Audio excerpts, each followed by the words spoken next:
নজর তার কাছাকাছি কাজ নেই, খাদ্য নেই, এই নিয়ে যখন বামপন্থীরা বিভিন্ন কর্মসূচি নিয়ে রাস্তায়, বিভিন্ন ব্লকে, বিভিন্ন পঞ্চায়েতে, ভিলেজ কমিটিতে যাচ্ছেন, তারা তাদের দাবিগুলো নিয়ে উপস্থিত হচ্ছেন এবং নগর এলাকায়ও সেখানে টুইবের দাবিতে যাচ্ছে, রেগার দাবিতে যাচ্ছে যে আমাদেরকে কাজ দাও, খাদ্য দাও।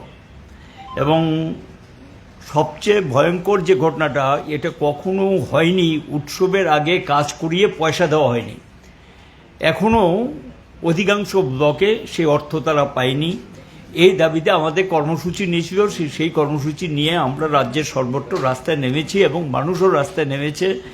এবং সংগঠিতভাবে আমরা যেমন নেমেছি, যারা এটা দাবিদার, যারা কাজ করেছেন টাকা পায়নি, তারাও সেখানে গিয়ে কোথাও ব্লকে তালা দিয়েছেন, কোথাও পঞ্চায়েতে তালা দিয়েছেন, কোথাও ভিলেজ কমিটিতে তালা দিয়েছেন এই দাবিতে। এবং এই লড়াইটা যখন চলছে, এটাকে আটকানোর জন্য একটা চেষ্টা তাদের দিক থেকে লক্ষ্য করা যাচ্ছে। এবং সেখানে দেখা যাচ্ছে যে প্রকৃত শ্রমিকরা না অথচ কাজ করেননি, কিন্তু তারা কিন্তু মজুরিটা পেয়ে যাচ্ছে। এরা কারা? এরা মণ্ডলের লোক, এরা হয়তো বা সেখানে তোলাবাজির সঙ্গে যুক্ত। এরা সেখানে গিয়ে দেখা যায় তাদের মজুরিটা পেয়ে যাচ্ছে। প্রকৃত শ্রমিক যারা, গরিব যারা, তারা সেখানে মজুরি থেকে বঞ্চিত হচ্ছেন। আমরা এগুলো নিয়ে দৃষ্টি আকর্ষণ করার পরও কোনো কোনো ব্লকে কিছু পেমেন্ট করেছে, কিন্তু অধিকাংশ ব্লকে এখনও সেই পেমেন্ট হয়নি। এবং ব্লকের যে ডিপার্টমেন্টগুলো, পিডব্লিউডি, বিদ্যুৎ, তারপর উপজাতি কল্যাণ দপ্তর, তফসিলি কল্যাণ দপ্তর, পঞ্চায়েত, আরবান ডেভেলপমেন্ট ডিপার্টমেন্ট, যে ডিপার্টমেন্টগুলো থেকে অর্থ দিয়ে কিছু কাজের ব্যবস্থা করা হয়, এই ডিপার্টমেন্টগুলো অধিকাংশ হাত গুটিয়ে বসে আছেন। কোনো অর্থ নাকি তাদের নেই, সেখানেও দেখা যায় কোনো কাজ নেই। তো লোকে কাজ পাবে কোথায়? কোনো কাজ নেই, এই অবস্থা চলছে। উল্টো দিকে আমরা লক্ষ্য করছি খালি পদ পূরণের বিজ্ঞাপনের উপর বিজ্ঞাপন চলছে। কিছু কিছু মাঝে মধ্যে 2-4টা অফার তারা অনুষ্ঠান করে দিচ্ছেন এবং সেখানে দেখা যায় বেকাররা ইন্টারভিউ দিচ্ছে কিন্তু কাজ পাচ্ছে না। এবং ইন্টারভিউ হয়েছে, সেখানে অফার ছাড়া হয়নি।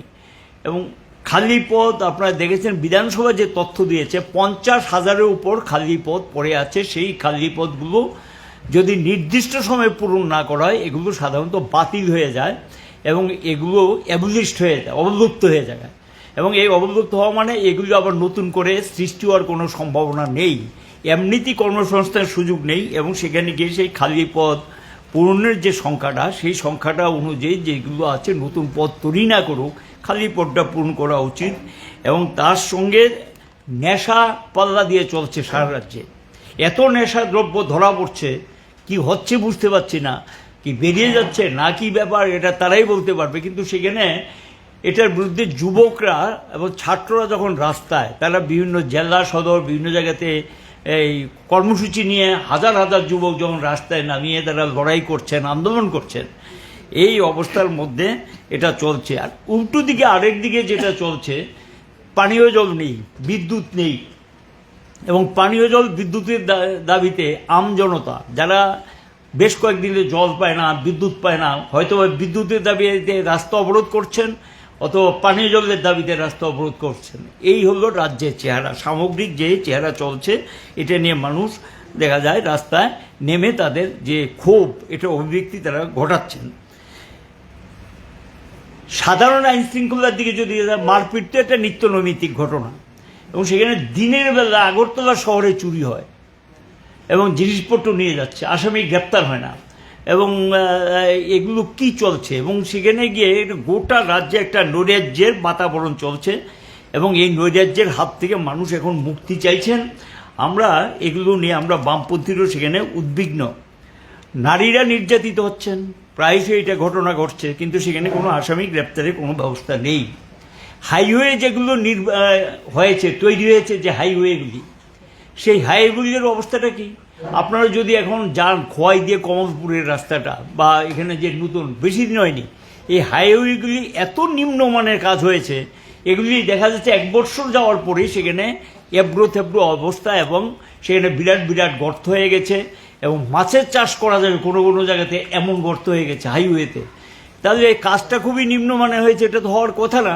এবং এগুলো নিয়েও মানুষের মধ্যে খুব বিক্ষোভে বহিঃপ্রকাশ ঘটছে। দুর্নীতি চলছে, সংবাদ মাধ্যমে প্রতিনিয়ত সংবাদ প্রকাশিত হচ্ছে, বিভিন্ন জায়গায় অভিযোগ উঠেছে। এগুলি নিয়ে অভিযোগ জানালেও দেখার কোনো লোক নেই এবং দুর্নীতি তোলাবাজি এখানে নিত্যকার ঘটনা চলছে।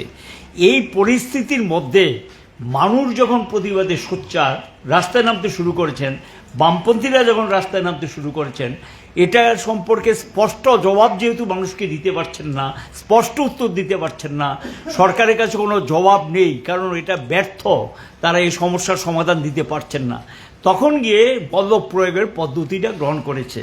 আপনারা জানেন যে আমাদের রাজ্যে অনেকগুলো পার্টি অফিস এখনও আমরা খুলতে পারিনি এবং অনেক পার্টি অফিস ভাঙচুর করেছে, ভেঙে দিয়েছে। এর মধ্যে যে পার্টি অফিসগুলি খুলে আমরা মানুষের সমস্যা নিয়ে এটা লড়াই আন্দোলনের ঠিকানা, আমরা পার্টি অফিসকে লড়াই এবং আন্দোলনের ঠিকানা হিসেবে ব্যবহার করি, এগুলো নিয়ে যখন আমরা আলাপ আলোচনা করি সেখান থেকে লড়াই আন্দোলন পরিচালিত হয়, এটা তারা বুঝতে পারছেন। এই কারণে আগে ভেঙে দিয়েছেন।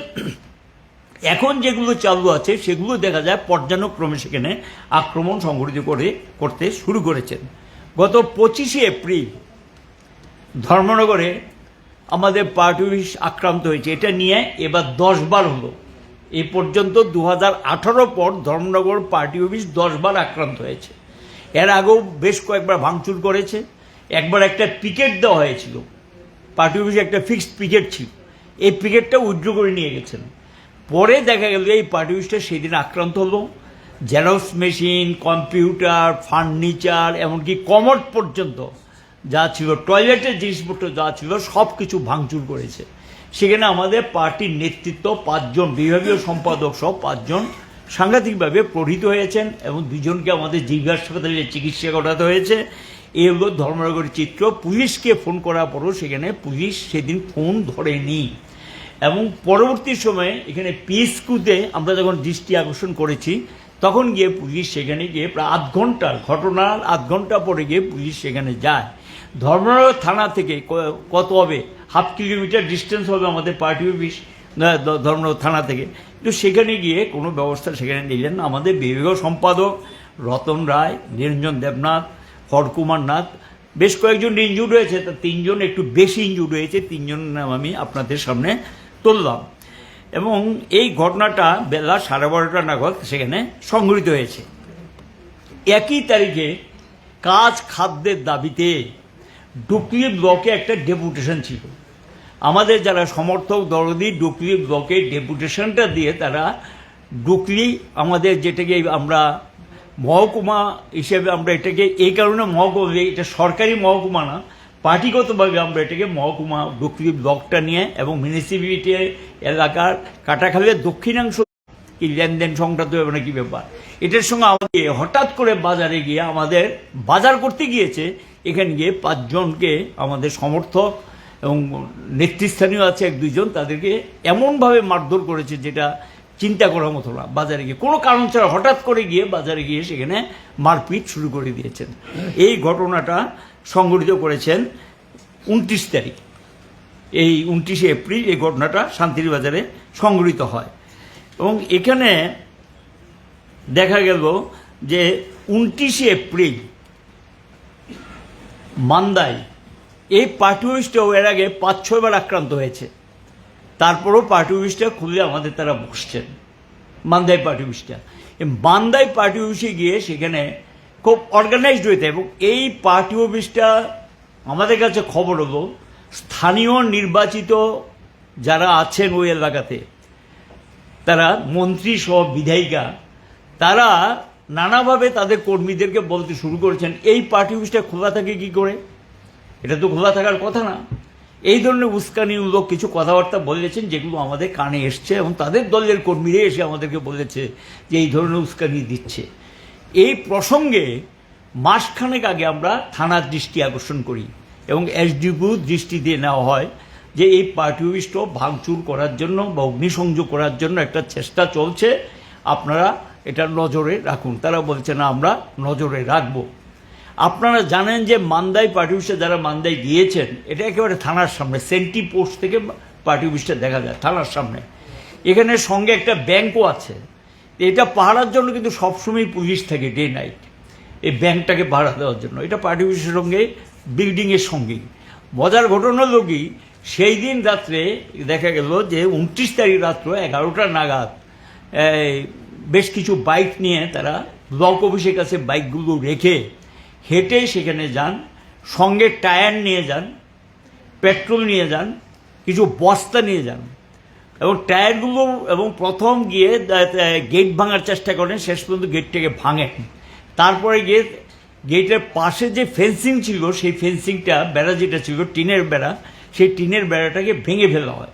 গিয়ে ঢুকে পার্টি অফিসের ভিতর ঢুকে গিয়ে সেখানে টায়ার ফেলে টায়ারের উপর বস্তা দিয়ে পেট্রোল ঢেলে তারা আগুন দেন এবং এমনভাবে পুড়িয়েছে পার্টি অফিসটা, না দেখলে বোঝা বড় কঠিন।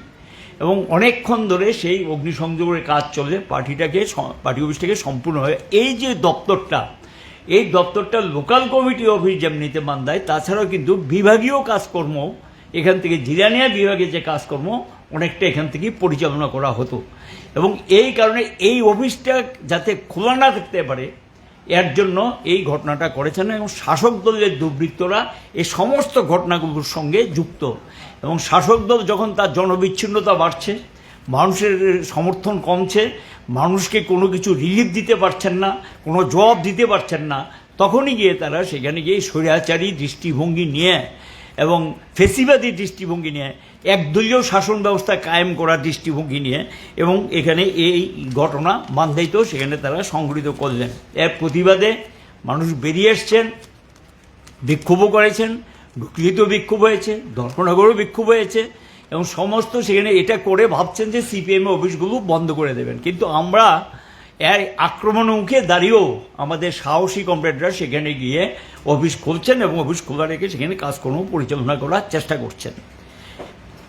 21 তারিখ এপ্রিলের সোনাইছড়ি সাবরুমের এটা পার্টির লোকাল কমিটি অফিস, এটা এ নিয়ে 7 বার ভাঙচুর পুড়িয়ে দিয়েছেন এবং লাস্ট গিয়ে 21 এপ্রিল সোনাইছড়ির লোকাল কমিটি অফিসটাতে রাতের বেলা আগুন দিয়ে পুড়িয়ে দিয়েছে, যাতে এখানে কোনো প্রকার কাজকর্ম আমরা প্রকাশ্য রাজনৈতিক কাজকর্ম, পার্টি পরিচালনার কাজকর্ম যেটা আমরা অধিকার এবং সেটা যাতে আমরা প্রয়োগ না করতে পারি, এই কাজটা তারা করেছেন। এবং আপনারা জানেন যে এখানে একটা বৈদ্যনাথ মজুমদারের একটা মূর্তি ছিল এবং সেটা এই চণ্ডীপুর স্কোয়ার বলে এটাকে, সেই জায়গাটার মধ্যে মূর্তিটা স্থাপন করা ছিল। এই মূর্তিটা প্রথম ভেঙে ফেলা হয়, তারপর সরকারের থেকে বলা হয়েছিল যে মূর্তিটা তারা স্থাপন করে দেবে, কিন্তু আজও সেই প্রতিশ্রুতি তারা রূপায়ণ করেননি। আমরা যখন ভাবছিলাম যে আমরা নিজেরাই একটা মূর্তি তৈরি করি, সেই জায়গায় মূর্তিটা স্থাপন করব, ওই জায়গাটার মধ্যে নিয়ে রামের মূর্তি সেখানে বসিয়ে দিলেন এবং এটা শাসক দলই এটার সঙ্গে যুক্ত, ওরা করেছেন। কিন্তু সেখানেও গিয়ে কিন্তু সরকার নির্বিকার, কোনো ভূমিকা নিলেন না, পুলিশও সেখানে কোনো ভূমিকা নিলেন না। তাহলে একটার পর একটা ঘটনা, এই ঘটনাটা সংঘটিত হয়েছে এপ্রিলের 12 তারিখ। আমি যেই ঘটনাগুলো আপনাদেরকে দিলাম অধিকাংশ দেখবেন এপ্রিলের 2nd উইক থেকে 4th উইক পর্যন্ত এই প্রত্যেকটা ঘটনা সেখানে সংঘটিত করা হয়েছে। তাহলে এই ঘটনাগুলো থেকে এটা পরিষ্কার, শাসক দল চায় না যে সিপিএম তো এটা নিষিদ্ধ পার্টি না, এটা গণতান্ত্রিক দল এবং স্বীকৃত রাজনৈতিক দল, এরা প্রকাশ্যে কাজকর্ম করুক, মানুষের সমস্যাগুলো তুলে ধরুক, এখানে গিয়ে শাসক দল এটাকে কোনো অবস্থাতেই সহ্য করতে চায় না। আমরা আজকে বামফ্রন্টের পক্ষ থেকে এখানে আমাদের সিপিআই মিলন বৈদ্য এবং আমাদের পরেশ সরকার ফরওয়ার্ড ব্লকের এবং আরএসপির ছিলেন কমরেড দীপক দেব এবং আমাদের সিপিআইএমের পক্ষ থেকেও রাধাচরণ দেববর্মা, আর আমি বামফ্রন্ট কনভেনার হিসেবে ছিলাম। আমরা এডিজির কাছে আজকে দেখা করতে চেয়েছিলাম, এডিজি আমাদেরকে আজকে টাইম দিয়েছিলেন 11:30টায়। আমরা যাই এবং ওনার সঙ্গে আরও কিছু অফিসার ছিলেন, পুলিশ উচ্চপদস্থ অফিসার, ওনার কাছে আমরা মেমোরেন্ডাম আকারে সমস্ত ঘটনাগুলো দিয়েছি এবং আমরা বলেছি যে এই সমস্ত ক্ষেত্রে কোনো অ্যারেস্ট হয়েছে বা কাউকে গ্রেপ্তার করা হয়েছে, তদন্ত হয়েছে কিনা, এমনকি যেই জায়গাতে আমরা অভিযোগ করেছি আজও কিন্তু পুলিশ গিয়ে এই সমস্ত জায়গায় একটু জিজ্ঞাসাও করেনি যে আসলে ঘটনাটা কি, একটু জানতে চাই, ঘটনাটা জানার চেষ্টা করিনি, তদন্ত হয়েছে কিনা সেটাও কিন্তু আমরা জানি না। এবং তখন গিয়ে তিনি সবটা শুনেছেন, শুনে বলছে যে না, আমি এটা আপনাদের কাগজটা দেখলাম, পেয়েছি, এই সম্পর্কে আমরা তদন্ত করাবো এবং এই অফিসগুলো যে অবস্থাটা চলছে এটাকে দেখা যাক কিভাবে কি করা যায়, কতটুকু করা যায়, এটা আমরা পরীক্ষা নিরীক্ষা করে দেখব। তিনি আলোচনা পর এটা বললেন এবং আমাদেরকে আমরা বললাম যে তাহলে বলে দিন যে সিপিএম প্রকাশ্যে কোনো কাজ করতে পারবে না, এই তো আপনাদের বক্তব্য কিনা। না না, কেন করতে পারবে না, সকলেরই তো অধিকার আছে, সকলেই তো নিশ্চয়ই যার যার কাজ করবে এবং এখানে করার ক্ষেত্রে তো কোনো আপত্তি নেই কিচ্ছু। তাহলে এই ধরনের আক্রমণ একের পর এক ঘটছে, সেখানে দেখা যায় পুলিশ নির্বিকার কোনো ভূমিকা তারা নিচ্ছে না। কেন এটা হবে? যেই পুলিশ আপনারা জানেন যে একসময় রাষ্ট্রপতি কলাপ্রাপ্ত, সেই পুলিশের ক্ষেত্রে এই ভূমিকা কেন পুলিশের? এবং তিনি শুনেছেন এই সম্পর্কে কোনো হা বা না কিছু বলেননি। সমগ্র কথা পরিপ্রেক্ষিতে তিনি বলেছেন আমি বিষয়টা তদন্ত করে দেখব এবং কি ধরনের ব্যবস্থা নেওয়া যায় এটা আমরা দিক থেকে আমরা দেখব, এইটুকুই বলেছে ওনার দিক থেকে। এটা হলো আমি আপনাদের সামনে মেমোরান্ডামে কপি ইতিমধ্যে আপনাদের কাছে দিয়ে দেওয়া হয়েছে, যে মেমোরান্ডামটা আমরা দিয়েছি এবং এই ঘটনাগুলো উল্লেখ করে আমরা দিয়েছি। আমরা আশা করি পুলিশের মধ্যে যারা আছেন তারা সেটাকে এনকোয়ারি করবেন, যারা ঘটনার সঙ্গে যুক্ত তাদেরকে শনাক্ত করবেন এবং তাদের বিরুদ্ধে যথোপযুক্ত ব্যবস্থা নেবেন, এই দাবি আমরা জানিয়েছি। আর সঙ্গে এটাও বলেছি এখনও কিন্তু এই ঘটনা কন্টিনিউ করছে, বিভিন্ন জায়গাতে ফিজিক্যাল টর্চারের কাজ চলছে এবং এটা যাতে বন্ধ হয় সেখানেও কিন্তু সদর্থক ভূমিকা আপনাদের নেওয়া উচিত। আমরা অভিযোগ জানাই কিন্তু কোনো রেসপন্স হয় না এবং এই সম্পর্কেও সদর্থক ভূমিকা নেওয়ার জন্য আমরা আমাদের দিক থেকে দাবি জানিয়েছি। কি বলতে চান দাদা?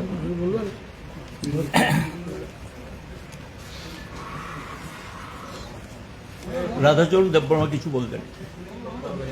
সবাইকে আন্তরিক ধন্যবাদ জানাচ্ছি। আমাদের বামফ্রন্টের চেয়ারম্যান ইতিমধ্যে আপনাদের সামনে বিস্তারিত কথা বলেছেন, কনভেনার। আমি আপনাদের সামনে কিছু কথা বলছি। আসলে আমাদের রাজ্যের পুলিশ প্রশাসনকে এই রাজ্য সরকার একেবারে পঙ্গু করে রেখেছে।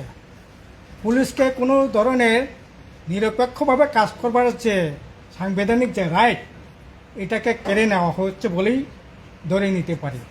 আমি গতকালের কথাই বলছি।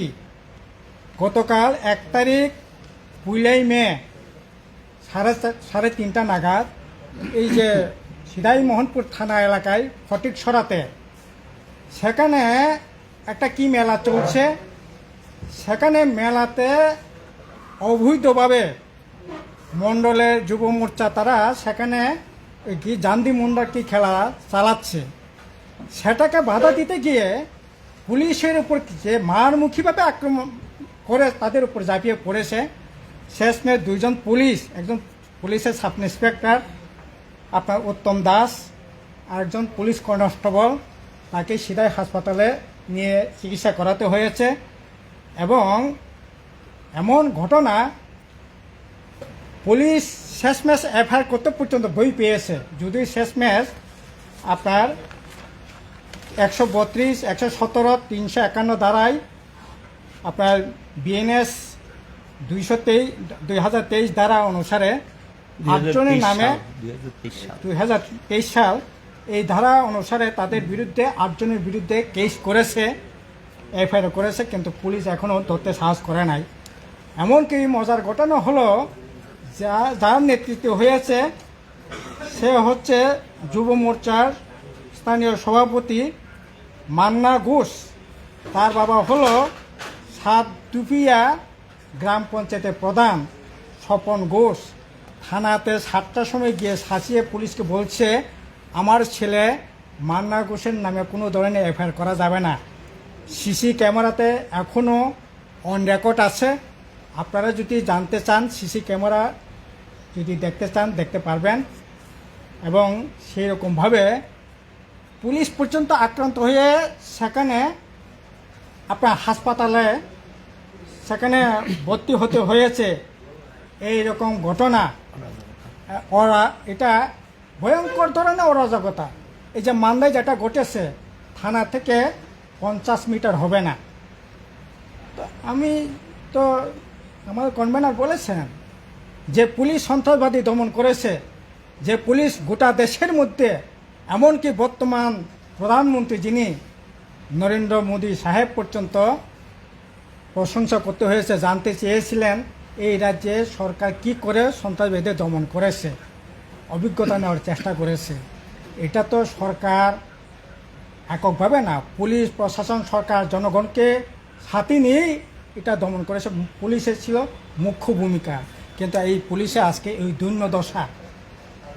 এখন একই এই যে আপনার ইয়েতে 14 তারিখ পুলিশ নিয়ম মাফিক তারা রাস্তায় চেকিং করে। মণ্ডলের যুব মোর্চার বুথ সভাপতি সে বলছে তাদের চেকিং করা যাবে না, হেলমেট নেই, আপনার কি বলবো, বৈধ কোনো কাগজপত্র নেই, তারপরেও তাদের চেকিং করা যাবে না। জনসমক্ষে এই পুলিশ সাব ইন্সপেক্টর সহ যারা কর্মরত ছিলেন তাদের বিরুদ্ধে মানে আপনার একেবারে ভাষায় প্রকাশ করা যাবে না সেরকমভাবে গালিগালাজ সেখানে করছে প্রকাশ্যে। এবং এতে আপনার এই যে যুব মোর্চার যিনি ছিলেন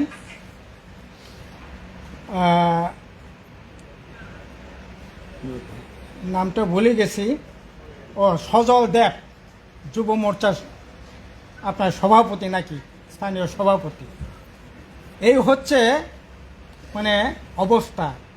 আপনারা জানেন গত 16 তারিখ এই যে মোহনপুর এলাকায় কিছু সংখ্যালঘু পরিবারে একটা ঘটনাকে কেন্দ্র করে সেখানে ভাঙচুর হয়েছে। এখন সেখানে নামাজ পড়তে দিচ্ছে না তাদেরকে। ইতিমধ্যে 2-3 পরিবার 16 তারিখ থেকে আজকে 2 তারিখ পর্যন্ত তারা কোনো নামাজ পড়ার কোনো সুযোগ পায় নাই। সেখানে ঘরে ঘরে শাসিয়ে বলছে নামাজ পড়া যাবে না, কোনো ধরনের ধর্মীয় কাণ্ড কারখানা করা যাবে না, তাদের শাসিয়ে বলছে। ফলে ভয়ে ইতিমধ্যে 2-3 পরিবার ওই এলাকা ছেড়ে অন্যত্র চলেই গেছে। কাজে আইন শৃঙ্খলা কোথায় থেকেছে? এই 15 দিনের মধ্যে আপনার এই শুধু পশ্চিম ত্রিপুরায় 4-5টা আপনার গণধর্ষণের ঘটনা ঘটেছে। আপনার চম্পনগরে ঘটেছে গত এপ্রিল মাসের আপনার 17-18 তারিখ দিকে। একইভাবে ঘটেছে আপনার 17 তারিখ নবচন্দ্র ঠাকুর পাড়ায় আপনার লেফুঙ্গা থানা এলাকায়, গান্ধীগ্রাম সাহাপাড়ায় একইভাবে সেখানে 13 বছরের নাবালিকার উপর সেখানেও ধর্ষণের ঘটনা ঘটেছে। একটা আসামি এখন পর্যন্ত ধরা পড়ে নাই। এরকমটা তো হওয়ার কথা ছিল না। ঠিক আছে, অন্যায় বা কিছু এই ধরনের অপরাধমূলক কাজকর্ম যে কোনো সময় ঘটতে পারে, হতে পারে, কিন্তু আইন বলে তো একটা জিনিস আছে। এখন এগুলি কিছুই এখন আইন শৃঙ্খলা আমাদের রাজ্যে একেবারে তলানিতে ঠেকেছে। এখন তো শাসক গোষ্ঠীরা মনে করে পুলিশ তাদেরই, আইন তাদেরই। আরে পুলিশ তো সবার, রাজ্যের, জনগণের, সরকারের। এই সরকার তো সবার, সকল অংশে নাগরিকের। আইন আদালত তো সকলেরই। কিন্তু এখন এই আইন আদালত পুলিশ সমস্ত কিছুকে কুক্ষিগত করে মানুষের যে গণতান্ত্রিক ন্যূনতম যে অধিকার এটাকে পর্যন্ত কেড়ে নেওয়ার চেষ্টা যেটা চলছে আর কি, এটা তো কোনোভাবেই মেনে নেওয়া যায় না। আমরা আপনাদের মাধ্যমে রাজ্যের শান্তিকামী মানুষের কাছে আবেদন জানাবো এই বিরুদ্ধে রুখে দাঁড়াবার, প্রতিবাদ করবার। এটি হচ্ছে কথা। আমরা বামফ্রন্ট বিভিন্ন দল এবং রাজ্যের মানুষ অবাক হয়ে যায় যে 7 বৎসর 2 মাস ধরে বিজেপি দল ক্ষমতায় এবং বিভিন্ন স্তরের নির্বাচনে তারা যেন তেন প্রকারেণ নির্বাচনে তারা জয়লাভ হয়ে বিভিন্ন স্তরের যে প্রশাসনিক ক্ষমতা সেই ক্ষমতা তারা দখল করতে পারছেন, করায়ত্ত করে নিচ্ছে।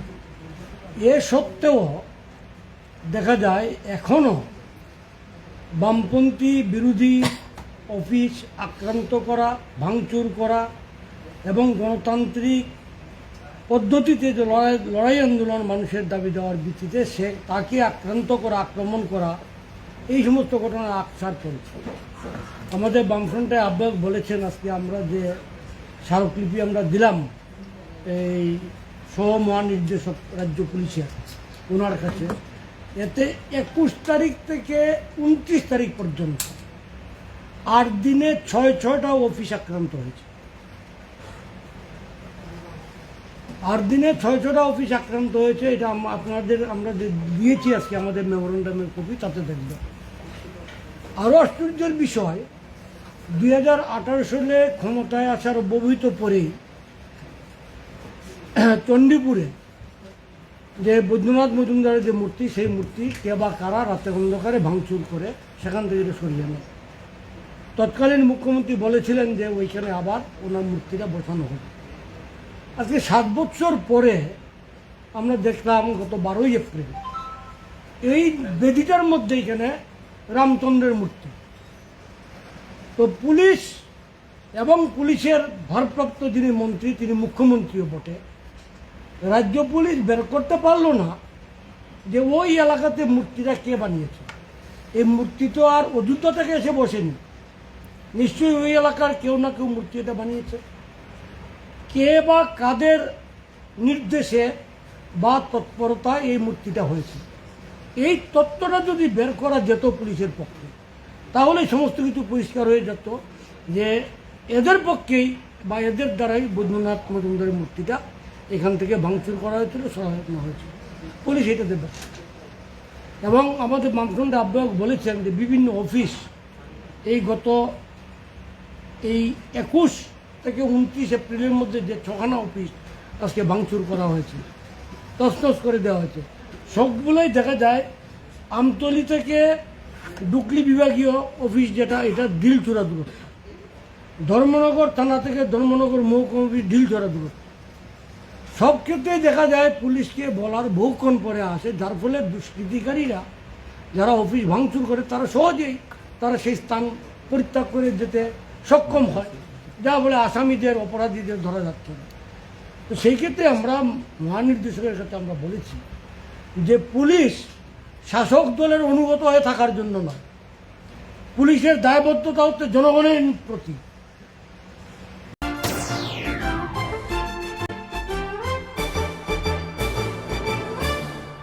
রান্নার স্বাদ এবং গুণমান বৃদ্ধি পানি সিস্টার গুঁড়া মশলা। সয়াবিন আটা সুচির পর প্রত্যেকের সুস্বাস্থ্যের জন্য এবার রান্নার তেলের দায়িত্বেও sister kachi ghani mustard oil. Sister, আপনাদের বিশ্বাস আমাদের দায়িত্ব।